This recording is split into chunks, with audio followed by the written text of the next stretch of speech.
Hi everybody, my name is Andris Poga. I'm music director of Latvijas Nacionālais Simfoniskais Orchestra, and it's my pleasure to present you this brand new album, born in 1906, Dārziņš and Ivanovs.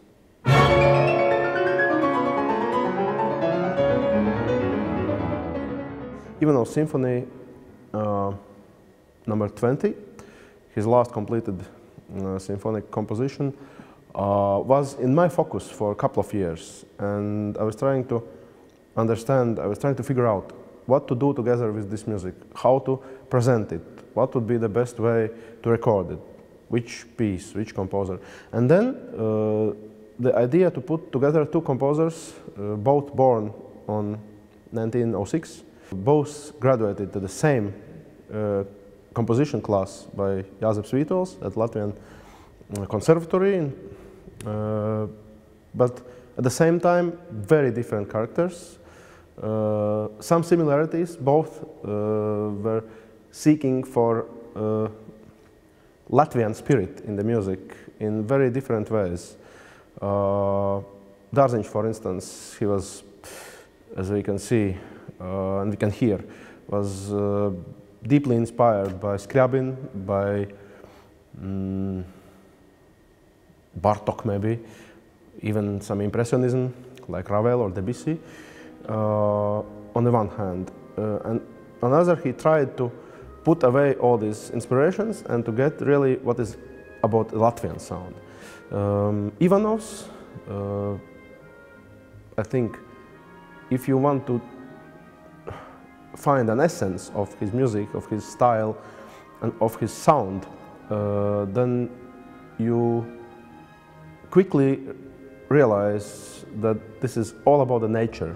He put nature of our country, his feelings about it, his very special way of thinking and his very special way of composing sounds of nature, characters of our landscapes in his symphonic music.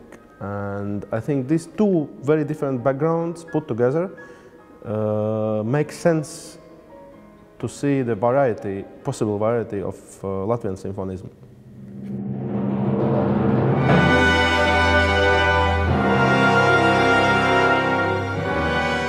For me, each symphony by Ivanovs has a special, you need to find a special key for each of these pieces, and why I chose the last one, last completed symphony, symphony number 20, is because it's very personal touch by composer himself and very meaningful.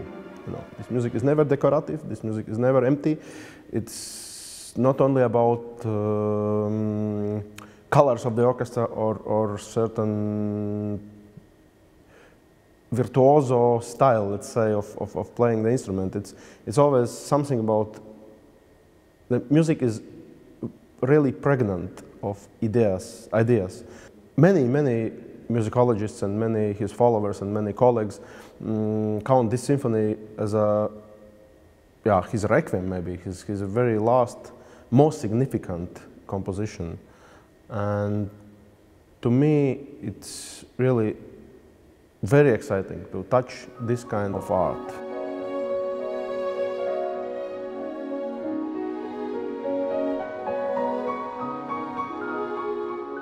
Dārziņš, despite he was trying to explain that he wants to remove all the influences from Western composers or Russian composers, that he wants to seek this very, very Latvian sound, and I think many critics of that time were quite ironic of saying, okay, then please explain what does it mean, very Latvian sound, and how you can make, for instance, D major more Latvian than it is in Impressionism or in Russian music. I think that piano concerto by Dārziņš is, first of all, you can listen to it like a chameleon, because you can hear much of lot of different influences, starting from Scriabin and Bartók and maybe Stravinsky, definitely Sibelius, all things of that. And you can only wonder the way or the skill to put all this together in very exciting way, and the pianist himself, he really he knew how to create this brilliant composition to be very difficult, but at the same time exciting for the players and for the soloists and for the orchestra too, and same time very sparkling for the listeners.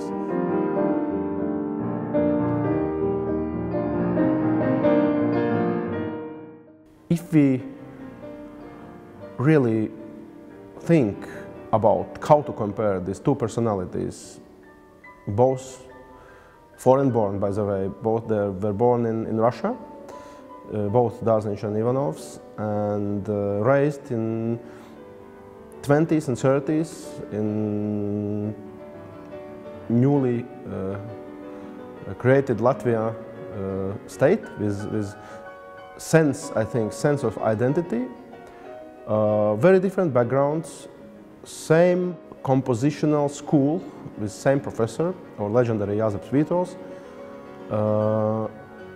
and I think that it's even possible these two pieces in this one particular recording can be taken as a conversation in between those two composers.